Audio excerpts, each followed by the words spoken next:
Hi, I'm Candle Annie and I'm here to show you how to make candles easily at home in 3 easy steps.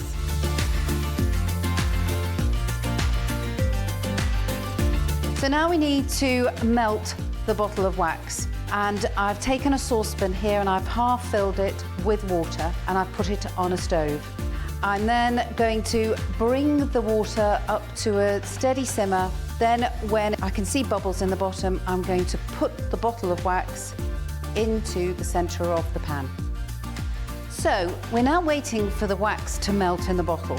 So whilst we're waiting for that, we can move over to the 2 containers and the 2 wicks that come with your bottle of wax. So we have a nice cotton wick, and on the bottom is what's known as a sustainer. We're going to peel back the piece of paper to reveal a very sticky pad. This will then be placed into the center of your container. Push down, make sure it is firmly positioned. And we'll do that with the 2 of them. So we now have a bottle of liquid wax. As you can see, it's rolling around very nicely. And by doing that, you will notice that there are no lumps inside. If you see a lump rolling around, pop it back in for another couple of minutes, because you need the whole of the bottle liquid. So we're going to remove the lid from the bottle now, and we're going to take our bottle of fragrance. And we're going to make this gooseberry and cranberry. And the contents in this bottle are the correct quantity to make this full bottle of wax into 2 candles. Put the lid back on, and then we're just going to move it around, stirring the wax and the fragrance around in the bottle for a couple of minutes. We're then going to add some colour. You don't have to do this.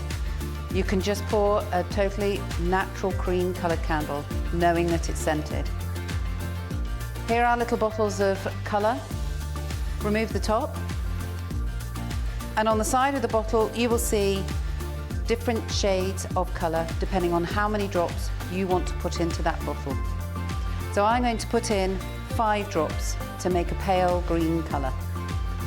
Put the lid back onto your bottle of wax and roll the bottle from side to side, mixing the colour in with the fragrance and the wax. You're then ready to pour into your containers. There's 1 and 2. So you poured your candles and now they're starting to set. And one of the important things about keeping an eye on your candle is bringing the wick into the center of the candle. It's really important for your candle to burn evenly all the way down. We're now ready to trim the wick. This is far too long, but with a useful pair of scissors, nice and sharp, you want to trim the wick about 5 mil from the top of the wax. There we go.